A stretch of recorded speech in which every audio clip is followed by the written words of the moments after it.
काही नेते ते असे म्हणतात दोन्ही भाऊ चला, जर एकत्र दोन आले ठाकरे तर टिकऱ्या होतील. दोन ठाकरे एकत्र आले तर ठिकऱ्या होतील असं त्यांचं म्हणणं आहे. आता घोडा मैदान जवळ आहे. ठिकऱ्या कुणाच्या उडतील हे ठाण्यातली जनता दाखवून देईल.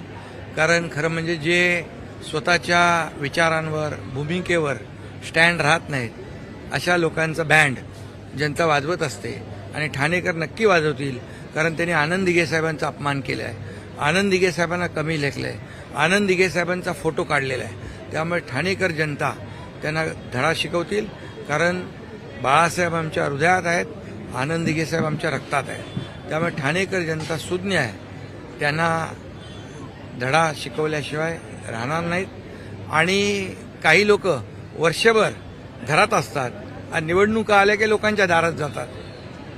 पण हा एकनाथ शिंदे आणि आमचे शिवसैनिक वर्षभर लोकांच्या दारात असतात, मदतीचा हात देत असतात. त्यामुळे या महाराष्ट्रातली जनता सुज्ञ आहे, काम करणाऱ्याच्या मागे उभे राहते, घरात बसणाऱ्यांना कायमचं घरात बसवते.